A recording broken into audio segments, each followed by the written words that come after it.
Arrancamos esta inmersión profunda en el mero corazón histórico de Oaxaca, la famosa Verde Antequera.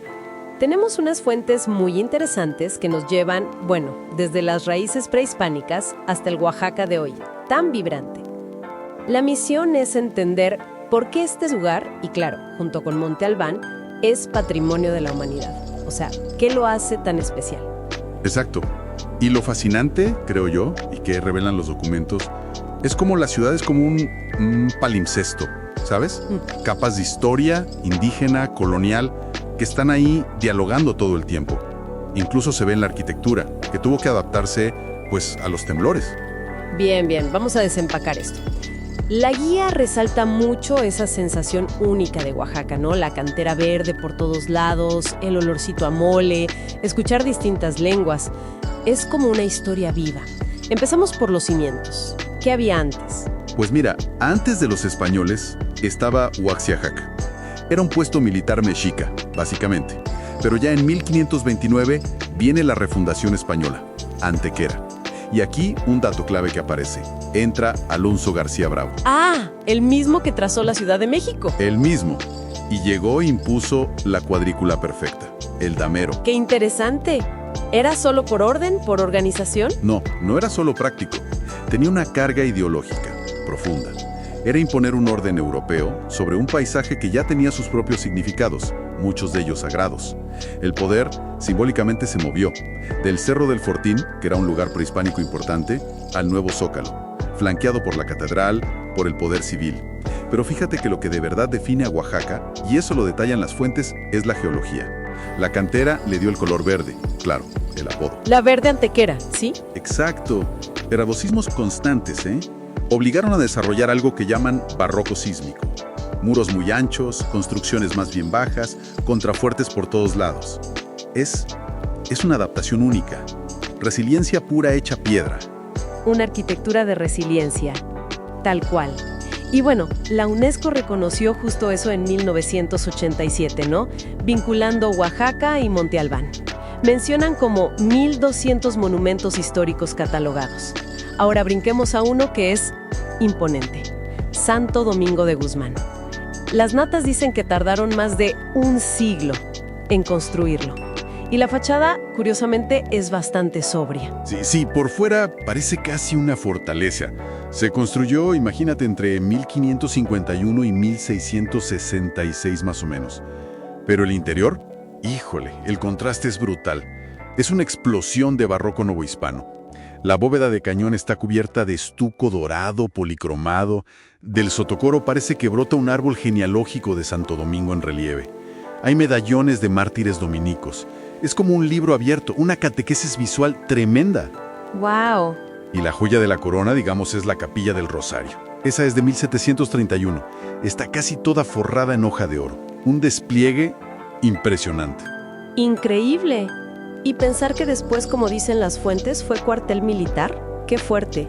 Su renacimiento en 1998 como centro cultural, con el Museo de las Culturas, la Biblioteca Burgoa, el Jardín Etnobotánico, es una gran historia de recuperación. Y justo ahí, en ese Museo de las Culturas, está uno de los hallazgos arqueológicos más importantes de México.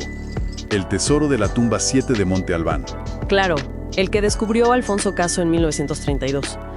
Los materiales señalan algo muy curioso, que era una tumba zapoteca, pero la reutilizaron los mixtecos mucho después.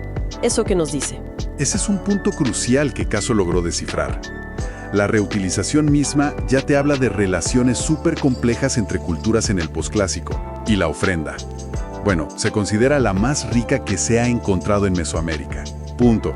Hay piezas de oro trabajadas con una maestría, asombrosa, como el pectoral del dios murciélago. Impresionante. Un cráneo humano cubierto con mosaico de turquesa, huesos de jaguar tallados que parecen códices miniatura.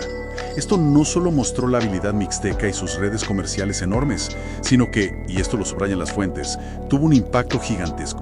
Impulsó el orgullo por el pasado indígena y fue, digamos, un catalizador directo para crear el INAH, el Instituto Nacional de Antropología e Historia, con Caso como su primer director, de hecho. Un hallazgo que cambió la forma en que México veía su patrimonio. Vayamos ahora al Zócalo. la Catedral Metropolitana. Otro símbolo. Pero las notas la pintan más como un emblema de persistencia, ¿no? Por los terremotos. Reconstruida un montón de veces entre 1535 y 1740. Efectivamente, su fachada barroca es más contenida, más sobria que la de Santo Domingo. Adentro tiene una escultura notable de la Virgen de la Asunción en bronce y un órgano tubular histórico, de 1712. Pero lo interesante es que su propia historia de reparaciones, que está bien documentada, es casi una crónica de los sismos de la ciudad. Y conectando estos dos puntos neurálgicos, el Zócalo y Santo Domingo, está el andador turístico macedonio Alcalá, la arteria cultural por excelencia. Así es, una calle peatonal que es pura vida, flanqueada por edificios coloniales que hoy, como describen bien las fuentes, son galerías importantes. Está el Maco, el Museo Tamayo, tiendas con la riqueza artesanal local. Alebrijes, barro negro, textiles. Exacto. Y restaurantes reconocidos. Es ahí donde la herencia cultural no solo se ve, sino que se vive, se vende, se prueba. Es el patrimonio hecho presente continuo. Entonces, si resumimos esta inmersión, Oaxaca es muchísimo más que solo piedras antiguas, ¿verdad? Es un diálogo constante entre culturas, una adaptación al entorno que sorprende y una identidad que se sigue nutriendo de esas raíces indígenas y coloniales. Ese es el clavo, creo yo. Su valor universal excepcional reside justamente en ser un patrimonio vivo. El arte de la tumba 7 todavía resuena en las artesanías de hoy. La fe que levantó esas iglesias sigue siendo un ancla para las comunidades. La arquitectura sísmica nos habla de tenacidad. Es una fusión que no para. Y nos deja pensando, si esta identidad tan única de Oaxaca se forjó en esa mezcla particular de imposición, de adaptación geográfica, de resiliencia indígena, ¿qué otras fusiones culturales igual de inesperadas, quizás menos obvias, podríamos descubrir si miramos así, con esta lente, otros sitios históricos del mundo? Una pregunta interesante para seguir explorando. Hasta la próxima inmersión.